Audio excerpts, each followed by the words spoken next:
Salve família Coxa Branca, estamos colocando no ar mais uma edição da TV Coxanautas, a 27ª edição, numa semana bastante turbulenta pelos lados do Curitiba, tanto no CT da Graciosa como no Alto da Glória, uma semana onde nós, torcedores, terminamos com a sensação de missão cumprida, de termos ajudado esse time a chegar onde nós achamos que deveria chegar.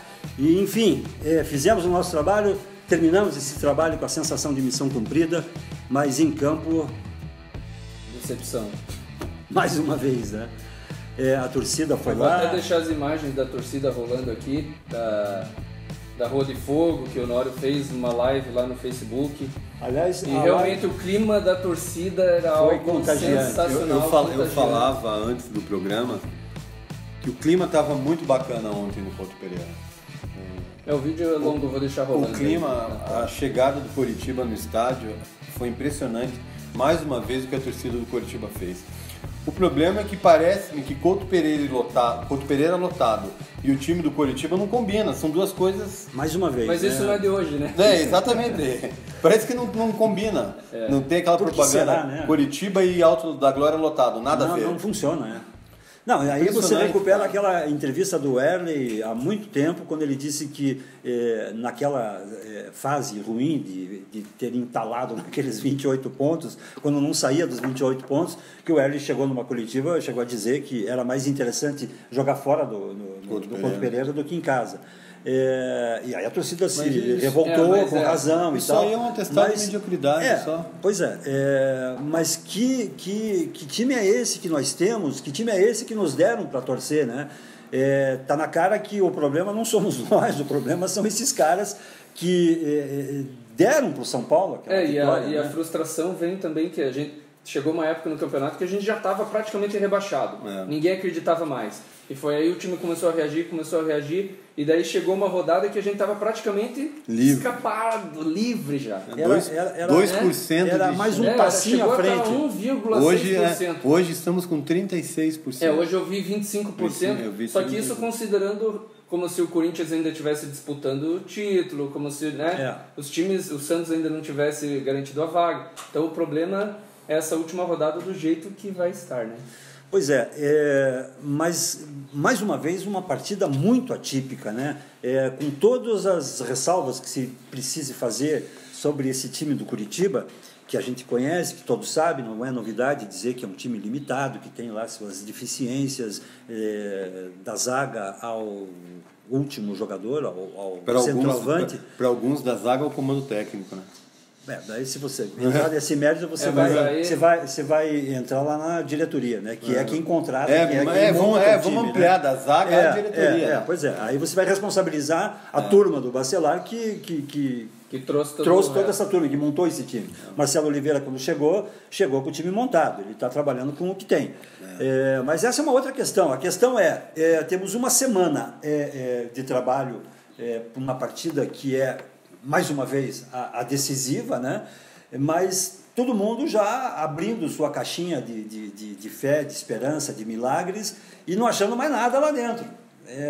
Tá todo mundo já jogando os bets, ninguém mais acredita nesse time, até porque a partida para acreditar nesse time foi contra o São Paulo. E contra o São Paulo, o que a gente viu foi o mesmo que fizeram contra o Flamengo, o mesmo que fizeram com o Atlético Mineiro. Foi o mesmo Curitiba das duas partidas anteriores, né? Não houve novidade nenhuma. Foi um time fraco mentalmente, um time fraco tecnicamente. A gente fica se repetindo aqui porque é sempre a mesma história. Né?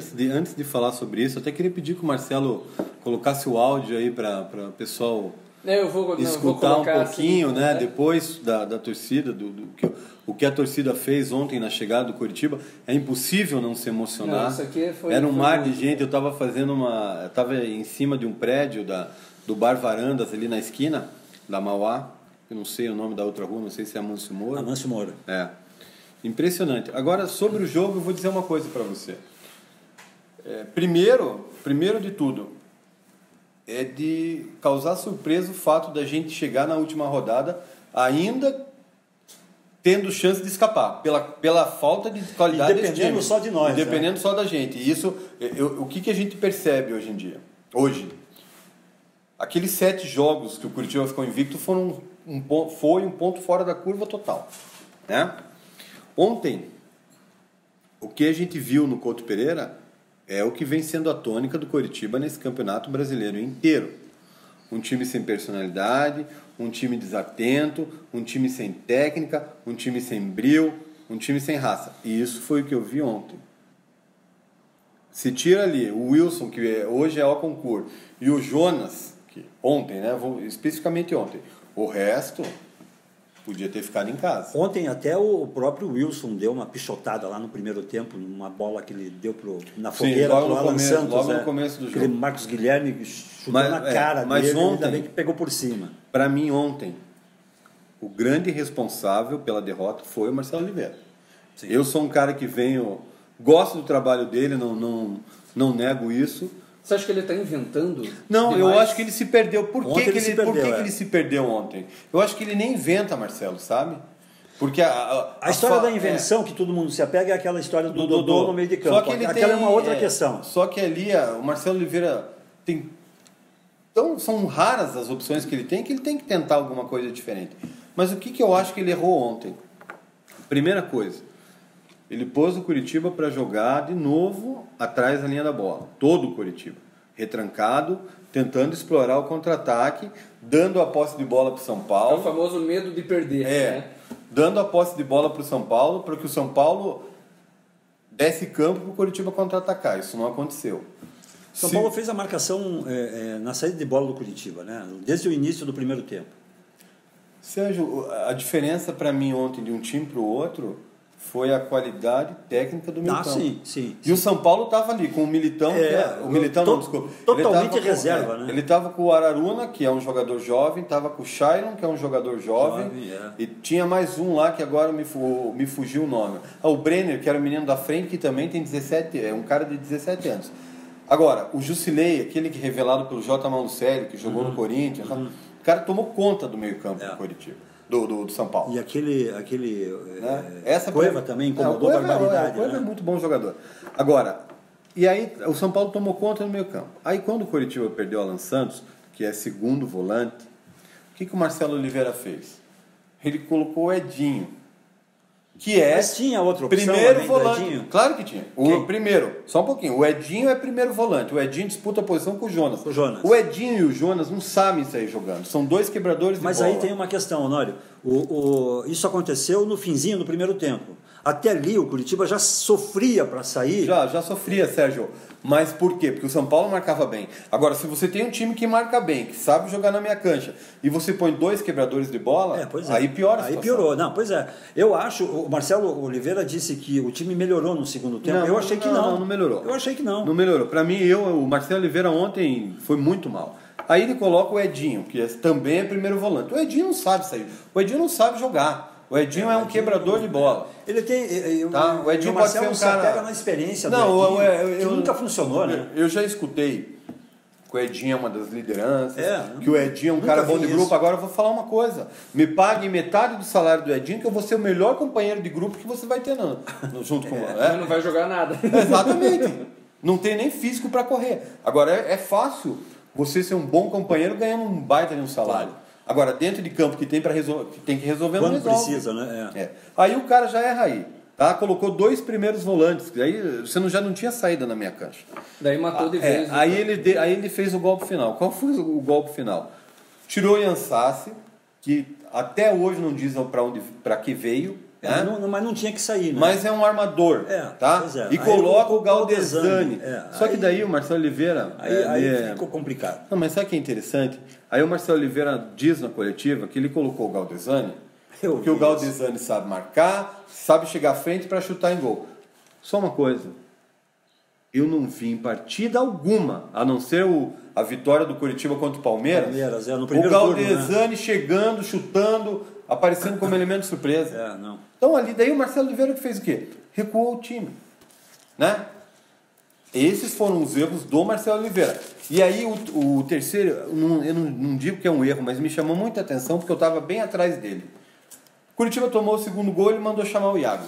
Ficou com o Iago pendurado ali. Aí ficou com o Iago uns 5 minutos. Lateral, Ele não sabia quem que ele tiraria. Quem que tirava do time? Eu, no começo, quando eu vi aquela cena, eu falei, não, ele deve estar com alguém machucado. Cara. Esperando ver se o cara se machucou mesmo ou não, né? Mas não tinha ele não sabia, se podia... Cara, o Edinho... Era o Edinho, cara, a ser tirado. Você tinha que ir pra frente. O cara que entrou, né? Você tinha que ir pra frente. O erro, né? Você tinha que ir pra frente. O Edinho era o cara a ser tirado. Aí tudo bem. Então esses foram os erros do Marcelo Oliveira. Aí tem as bolas paradas. É muita desatenção. Você tomar 2 gols de bola parada em 4 minutos. E o segundo foi meio do Galdesani também, né? Porque ele bateu prensado com... Não, e a bola parada aparece porque o time está sofrendo pressão, Você sabe o que me chamou a atenção no primeiro gol?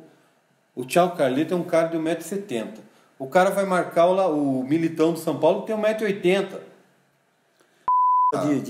De acerto que é isso? De combinação ali na zaga. Independente de tudo isso, é inadmissível um time que tem o seu estádio lotado, a torcida apoiando, incentivando, você jogando um jogo fundamental para escapar do rebaixamento. Fundamental. Sofreu uma virada para um São Paulo que tinha meia dúzia de reservas.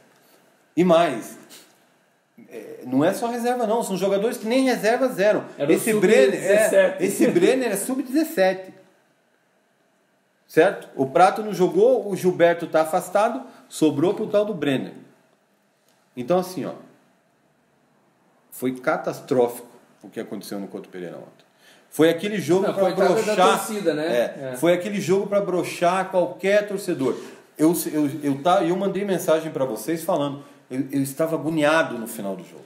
Eu saí, eu fui embora. 36 minutos eu fui embora. Eu estava sofrendo demais ali. Eu estava agoniado. Subi, desci, andei, fui para um lado, fui para outro. Desisti aos 36 minutos e não cheguei a ver o último lance do Henrique Almeida, que me pareceu na televisão displicente. Escorregou. O cara passa o jogo inteiro dormindo. E aí quando a chance aparece para ele, ele escorrega. Num momento que um ponto ali seria... um ponto. A esperança meio que você vê foi em que embora, nível nós estamos. Um ponto ontem seria... Agora, só que assim, o que me preocupa é que a sorte que vinha nos acompanhando, ela deixou um pouco de lado, né? Nesses últimos jogos. Pois é. Os resultados de ontem... Nenhum ajudou. Todos eles principalmente foram muito a vitória do Vitória, que rebaixou a Ponte Preta e fez o Vitória ultrapassar o Curitiba. E que tem um efeito psicológico, porque foi de virada, né? Não, o Vitória já escapou, né? Eu ainda... Isso a gente vai falar no segundo bloco, mas a gente continuar com a esperança e achar que vai para Chapecó e vai conseguir um grande resultado. Agora, para você pegar ali o que a gente tinha de segurança, entre aspas, na zaga ali, o Erley e o Kleber Reis, também muito inseguros ontem, né? Eu, pelo menos, achei trabalho assim de quem não estava se sentindo à vontade em campo. O Erley deu umas pichotadas assim feias. O próprio Wilson, naquela fogueira que ele colocou o Alan Santos, também não é de fazer aquilo. O Erley tomou um cartão amarelo ridículo. Idiota. O cara queria adiantar a bola na frente do juiz. Pelo amor de Deus, um cara experiente. E aí tá aí, mas é isso que vem acontecendo com o Curitiba. Irresponsabilidade em cima de responsabilidade. O Kleber, no jogo lá contra o Atlético Mineiro, vai chutar o cara, tem o segundo amarelo, vai dar um chutinho no cara na frente do juiz. Suspenso para um jogo decisivo. Aí o Erley vai lá e deixa o time na mão num jogo decisivo. Sabe o que faltou ontem? Por questão médica, por comportamento mesmo. Você sabe o que faltou ontem? Era só o que faltava ontem. O Wilson, que está pendurado, tomou o terceiro amarelo. Eu pensei nisso no intervalo. Porque hoje, se a gente... Era só o que faltava. Se a gente confia em alguém nesse time do Curitiba, é o goleiro. É o único confiável. Eu acho, se eu fosse o Henrique Almeida, eu teria vergonha de entrar em campo.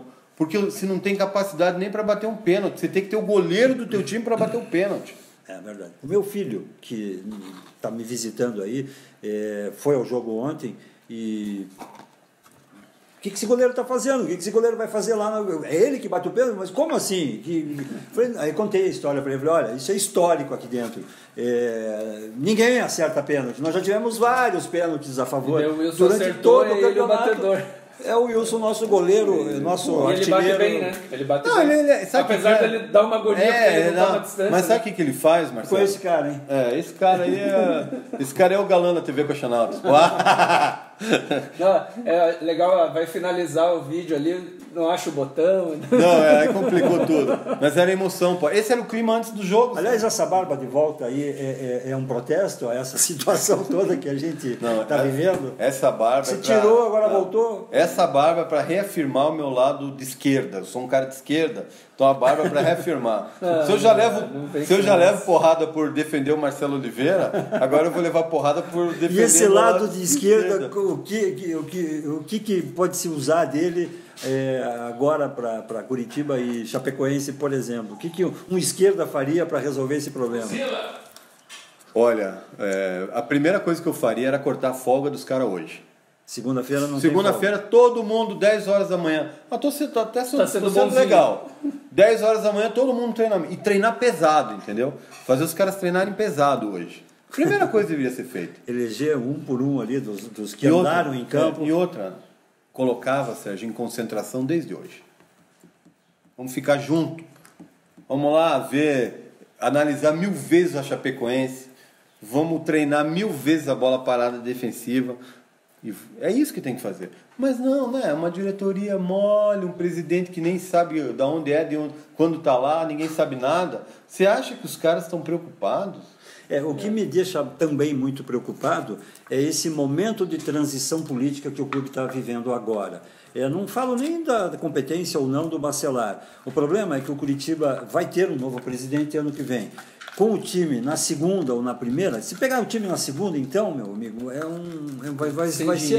vai ser um tormento. Na verdade, eu acho que a diretoria que assumir, se pegar o time na segunda divisão, é até mais fácil, sabia? Porque esse ano não vai perder dinheiro. É mais fácil, é mais barato, vitórias, exatamente. É mais fácil do cara, né? Porque o Curitiba querendo ou não, vai, né? Isso não vai acontecer. A gente está falando de uma coisa aqui que para mim não vai acontecer. Mas o Curitiba seria o time grande. Eu já tenho minhas dúvidas. Não, eu ainda bato na tecla que o Curitiba escapa, né?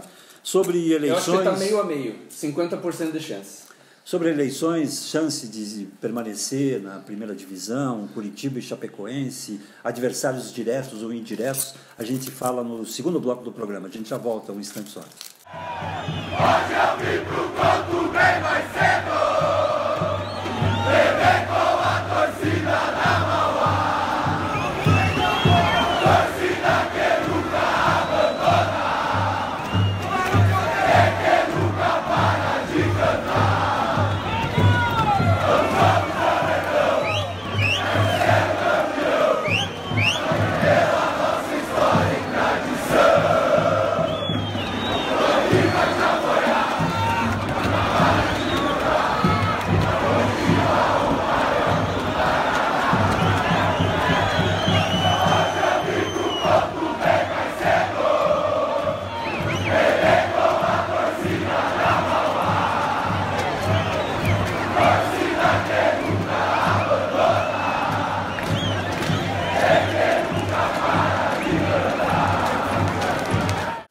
Estamos de volta com o segundo bloco da TV Coxanautas, ainda repercutindo a derrota de virada em cima do São Paulo em cima do Curitiba, né? Que a torcida não merecia.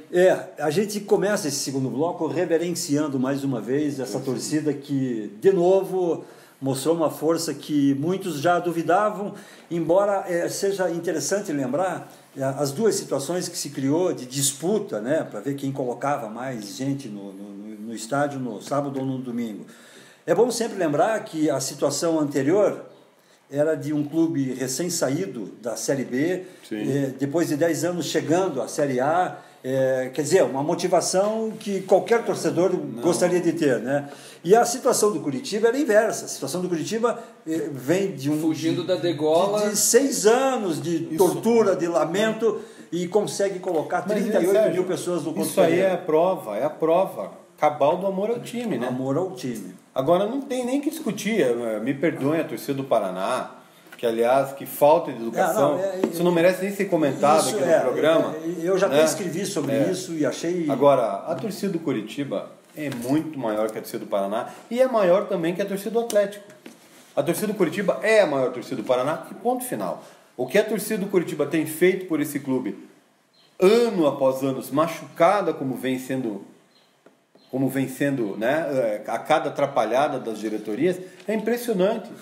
Ontem eu fiquei emocionado, eu cheguei mais cedo no estádio, há tempos que eu não fazia isso, conversei com bastante gente, né, o programa tem trazido uma visibilidade para a gente, positiva, por sinal, isso é bacana, e estava todo mundo emocionado com o que a gente viu ontem na chegada dos jogadores do Coritiba. É bom lembrar, antes da gente entrar no mérito aí do segundo bloco, que é a próxima rodada contra a Chapecoense, os nossos adversários, né? Se podem nos ajudar mais uma vez, pelo amor de Deus, caímos aqui naquela rodaria de sempre, né? A gente não passou ainda a discussão em cima do pênalti, né? Indiscutível que não houve a favor do Curitiba. Inacreditável aquilo, né? Como é que o cara me erra? Ele estava de frente pro lance. Mas teve um jogo até que a gente comentou aqui, que eu acho que foi contra a Ponte Preta, né? Que o mesmo robô, que para mim são robôs, os árbitros de fundo ali. O cara contra a Ponte Preta também lembra que teve um empurrão e teve um toque de mão.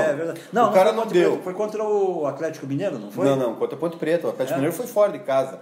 Foi dentro do Couto Pereira. Foi contra a Ponte Preta. Que o cara tocou, além de empurrar o jogador de Curitiba, ainda tocou com a mão na bola. Isso, Foi isso. O cara estava foi a mesma posição do pênalti que o Daronco deu ontem. Aliás, esse é o nível da arbitragem brasileira, porque esse cara é um dos destaques da arbitragem no Brasil, né? Um cara fraquíssimo. O pênalti que ele deu ontem pro Curitiba foi simplesmente... Foi para compensar a bobagem que ele fez no Atlético. Eu até falei isso hoje. Contra o Rildo, né? No pênalti em cima do Rildo. Agora, a gente não tem nada a ver com isso, né? Não, claro que não, imagina. Quantas vezes o Curitiba não tem... Se puder errar de novo... Eu até vi o pessoal São Paulinos reclamando lá do pênalti, que eles estão sendo sempre roubados e não sei o que. Eu até comentei lá com o cara falando, cara, a gente é roubado rodada após rodada, né? É raro acontecer isso ao nosso favor. Isso é do futebol, né? Mas é erro mesmo. Não, aí entra numa questão... que o cara estava mal intencionado. Não, os caras são fracos. Não tem preparo, né? Não é, a arbitragem não é profissional. E para que tanto árbitro, parece que um atrapalha mais que o outro. Era bom quando tinha só um árbitro, mesmo os dois bandeiras, e fechou, né? E vai piorar ainda com o árbitro de vídeo, vai parar o jogo. Vai virar uma confusão. O futebol em si vai virar uma confusão. Antes que vire uma confusão, então vamos tentar cuidar da nossa confusão, que já é grande demais. Que está se armando aí. Como é que vai ser esse Curitiba aí para Chapecoense? O que a gente... Eu já tive várias posições aqui de acreditar, desacreditar, de acreditar em milagre, de chamar santo, de rezar novena, enfim, eu não sei mais o que sentir sobre esse time. Claro que quero que ganhe da Chapecoense e que a gente se mantenha aí na primeira divisão do ano que vem. Mas está difícil de acreditar nisso. Né? Se fossem outros tempos... Quando eu era mais jovem, né, o Curitiba meio que mandava muito mais no meu humor, na minha semana, cara, estaria triste o negócio. O meu lado. Graças a Deus, hoje eu estou mais tranquilo, não é isso que vai mudar a minha vida, entendeu? Mas então, tira um pouco do humor, né? Tira o humor, claro. E eu já fico conjecturando como vai ser se o Curitiba escapar, como vai ser se o Curitiba cair. Então é um pouco mais racional o negócio. Não, isso tem interferência direta na vida da gente, na vida de muita gente, né? Principalmente os mais jovens, eu acho, né? Com certeza. Eu como um bom roqueiro, eu me apego, o Marcelo deve conhecer também, eu me apego naquela música do Ramones, I Believe in a Miracle. Pra tentar, a única coisa que a gente tem é o milagre de Chapecó.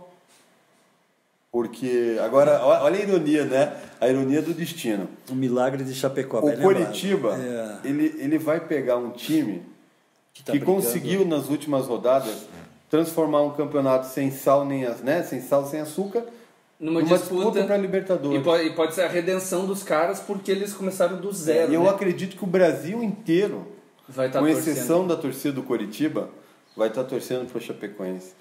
Muito provavelmente. E infelizmente, para nós, coxas, a Chapecoense não tem nada a ver com o nosso drama.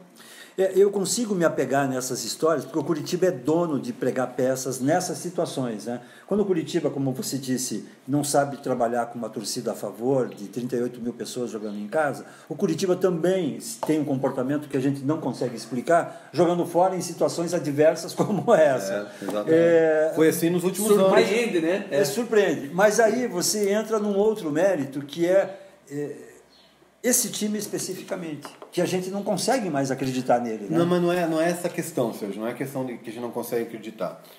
A gente também não acreditava que esse time conseguiria aquela sequência invicta, né? Também não. Que você, na sua sã consciência, assim como eu, a gente achava que o Curitiba ia trazer uma vitória de Recife? Não. Ainda mais naquelas condições? Né? Não ia ganhar do Flamengo, não ia ganhar do Cruzeiro. A gente não acreditava nisso. Então, a gente tem, como torcedor do Curitiba, eu vou ter esperança até o apito final do árbitro do jogo domingo. Enquanto o juiz não apitar, eu vou achar que o Curitiba vai conseguir vencer o jogo, porque assim, o único resultado para mim que interessa é a vitória. Eu não acredito que o Sport, principalmente, vá tropeçar no Corinthians. O Corinthians está de férias, já liberou, parece que alguns jogadores. Vai com o time C lá em assim como o São Paulo veio para cá. Exatamente. Isso não quer dizer muita coisa também, né? Só que talvez o Sport tenha mais brilho que a gente. E o Sport tem jogadores como o Diego Souza e o André que seriam titulares do Curitiba hoje com o pé nas costas. Então, a gente só tem que se apegar a uma vitória e torcer para que isso aconteça. Pena para nós que a Chapecoense ainda tem algo a lutar nesse Campeonato Brasileiro. E a Chapecoense vai entrar contra o Curitiba comendo grama. Só que isso pode ser bom. A Chapecoense também precisa da vitória. Ou seja, ela vai ter que entrar. Ela vai ter que vir para cima. Eu até acho que o Marcelo Oliveira vai adotar a tática retranqueira para alguns, mas talvez mais inteligente. Segurar o início do jogo. Jogar por uma bola. Vamos segurar. A Chapecoense não aquela deixar... história dos primeiros 15 minutos. O que o Coxa não pode é ter apagão, como vem tendo em praticamente todos os jogos, né? Então... Agora, como é que arma esse time do Curitiba aí? Que algumas peças são as mesmas de sempre. Mas não tem o Sassi, que não faz muita falta, mas também... Não faz falta nenhuma. Mas também... E o Erle quem é que entra no lugar dele? E o Erle, que como zagueiro faz mais falta ofensivamente do que defensivamente. Cabeceador, né? Isso tem que dizer. O Márcio vai para a zaga, provavelmente. Não seria o Maia. O Alisson Maia estava fora até do banco contra o São Paulo. Eu acho que deve, não sei se está machucado, a falta de transparência que a gente tanto falou nos programas das eleições. Né? E no lugar do Ian Sassi, o Marcelo Oliveira, para mim, ele vai apostar na experiência do Kleber. O Kleber cumpriu a suspensão automática, o Kleber volta. Ele deve formar o trio ali com o Henrique Almeida e com o Rildo. O Léo deve voltar na lateral direita. Eu não acredito que o Marcelo vá testar novamente o Dodô na posição. Eu também acho que não. Então o time para mim é o Wilson, Léo, Márcio, Kleber Reis e Carleto, Jonas. Tem a dúvida se o Alan Santos joga ou não.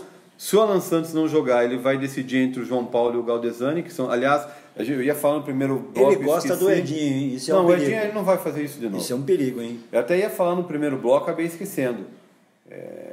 Ele tinha para a posição de segundo volante, em vez do Edinho, ele tinha o João Paulo. O João Paulo estava no banco. Estava no banco. E o Galdesani, que está numa fase de tirista completa, né? 3 caras que a torcida não gosta. Qualquer opção que ele colocasse ali, se desse errado, ele ia tomar pau de qualquer jeito, né? Mas enfim, a grande dúvida é o Alan Santos, que seria um grande desfalque. O Alan Santos pode ter se despedido do Curitiba ontem, né? Porque ele já está acertado com o futebol mexicano. Eu, quando vi o Alan Santos saindo machucado, eu me despedi dele, agradeci, assim. Mas só para finalizar... Porque acho que não volta. Ele gosta de um departamento médico, o Alan Santos. Mas só para finalizar, Sérgio, então meio campo, Jonas, Alan Santos, ou João Paulo, ou Galdesani e Thiago Real. O Thiago Real, infelizmente, não sai do time. Não sai porque... Não é que ele não sai porque tem qualidade. Ele não sai porque não tem outro, né? Kleber, Henrique Almeida e o Rildo. Para mim, o time do Curitiba não vai fugir disso. A gente até conversava no... Pois era aí que eu queria entrar agora. Você não acha que, porque diante dessa situação toda complicada que se formou na mão do Marcelo, E você hoje cedo, inclusive, dizia que ele não está nem aí para isso, né? Eu comentei que... mas eu acho o seguinte, eu acho que ele está dormindo bem, tranquilo. Eu acho que não. Eu também acho que não. Eu não conheço pessoalmente, né? Não eu conheci, eu acho que não. Eu acho que eu acho assim, para mim, o que eu penso? Acredito eu que tem muitos jogadores dentro do elenco que não estão nem aí mais com o Coritiba. Pois é, a gente já chega aí. Se você é o Marcelo Oliveira, você sabe o time que tem na mão. Ele está aí já há alguns meses, ele conhece todo mundo, alguns ele testou, outros não, uns ele encostou. Ele está a uma partida de decidir a vida dele, do Coritiba e de uma torcida que respondeu quando chamado. Será que ele não pode, como inventou o Dodô de meia, ele não pode inventar, por exemplo, uma volta do Anderson, que é um jogador de qualidade quando quer jogar futebol, mas que deve estar fora de forma, que deve estar gordinho, que deve estar pesado, que deve estar sem ritmo, porque foi encostado e nem treinando junto estava, pelo que a gente sabe. Mas não seria um Anderson, primeiro um cara para pelo menos estar relacionado lá? Tecnicamente não se discute. O cara é um baita jogador. Com essa encrenca que ele tem agora, será que ele não pensa assim, ontem de domingo para segunda ele disse assim, meu Deus, eu preciso inventar alguma coisa. Mas aí você vai inventar um cara que está gordo, um cara que está fora de forma. Eu não sei vai, mas deve estar, né? Porque ele já estava jogando. Imagine sem jogar. Jogando ele já estava gordinho. Agora sim, você vai pegar um cara que está gordo, lento, desinteressado, e vai pôr num jogo que vai ser intenso, o jogo com a Chapecoense vai ser intenso. Então você joga fora o Anderson, mas você tem ainda o Daniel e tem o Alemão, que a gente sabe que tem qualidade. Pelo menos são dois jogadores que até aqui mostraram que tem qualidade. Eu daria, sabe o que eu faria? Eu daria meio tempo para cada um, tiraria o Thiago Real do time. Entendeu? É uma boa opção. O Henrique Almeida, eu ainda tentaria mais uma vez, e que seja a última. O cara vai embora mesmo. Deixa ele lá na frente, põe o Kleber com o Rildo, tira o Thiago Real. Marcelo Oliveira não vai fazer isso. Eu sei que não vai. Ele é pragmático, conservador. Mas eu tiraria o Thiago Real, entraria ou com o Baujohan ou com o Daniel, e se um dos dois cansasse, trocaria um pelo outro no segundo tempo. Alguma coisa precisa ser feita. O que não pode é esse marasmo. O que não pode é depender de uma bola parada. Isso. A bola parada do Curitiba agora a situação não permite mais você apostar, jogar. O pessoal já sabe da bola parada do Curitiba. Tá todo mundo prevenido. Todo mundo já está treinando contra, né? Nos últimos 3 jogos, empate contra a Ponte Preta, derrota para o Atlético Mineiro e derrota para o São Paulo, a bola parada não funcionou. E o que aconteceu? Usaram a arma, inclusive, contra nós. E o que aconteceu? Veneno foi contra. O Curitiba não ganhou. Então, nos jogos que a bola parada não funcionou, o time não ganhou. Então, o Marcelo Oliveira sabe disso. Alguma coisa precisa ser feita. Essa Sérgio, coisa não poderia ser o Alemão, o Daniel ou o Anderson? Não, o Anderson exclui. O Anderson já, completamente. O Anderson já era, claro. O Anderson já era. Ele foi afastado e não tem retorno. Eu acho que não. Mas, Sérgio, o cara já está afastado há várias rodadas. Né? Ele não conta mais com um agora seria temeroso, sem dúvida. Ele não conta mais com um cara desse. Eu acho que... Agora, me diga uma outra coisa. A gente sabe que Henrique Almeida e Kleber também não funcionou até agora. Às vezes que jogaram juntos, a gente viu que não funcionava. Não, teve um jogo ou outro. Mas também não tem outra alternativa. Teve um jogo. O Berola é outro que também está encostado. Mas aí, assim, no começo do campeonato, o Kleber e o Henrique jogaram juntos e o Curitiba vinha bem. A gente não pode esquecer isso também. No começo do Brasileiro? Até o Kleber pegar o famoso jogo contra o Bahia, quem vinha jogando, só se minha memória estiver muito errada, mas quem vinha jogando, o Kleber e o Henrique Almeida jogavam juntos e com o Rildo lá na frente. Então, se ressuscitar isso... meu amigo, nesse momento não é nem técnica mais. Vai ser um jogo de transpiração mesmo. Se não, e o sobrenatural deu medo que esteja junto com a gente lá. Que seja o 12º jogador. Se não, nós vamos vir aqui na próxima segunda-feira, em ritmo fúnebre, comentar uma queda para a 2ª divisão. Não resta mais nada. Resta só entrar com transpiração, com garra, com raça. E eu ainda acredito. Eu ainda acho que a gente não cai. E voa... Eu já confesso que estou meio a meio. Eu acho que é 50% de chance. Não, eu acho que a gente não vai cair. Eu acho que a chance da gente ganhar deles lá é mais ou menos uns 30%, 25%. Marcelo, só que tem uma coisa. E se a gente não ganhar lá, os outros resultados, a chance é pequena. Só que tem uma coisa, antes de finalizar, a gente está falando de um time pequeno, que é menor que nós, num cenário nacional. Um clube, né? Um clube menor que o Coritiba. Eu não digo que o momento é ruim, mas menor que a gente. De um ataque com Wellington Paulista e Arthur Kaique. Dois caras que a torcida do Coritiba odeia. Exatamente. Você olha para o time da Chapecoense, você vê gente que aqui foi execrada, gente que não serviu. Exatamente. E isso você olha para o Brasil inteiro, você olha para o esporte, você olha para Ponte Preta, você olha para...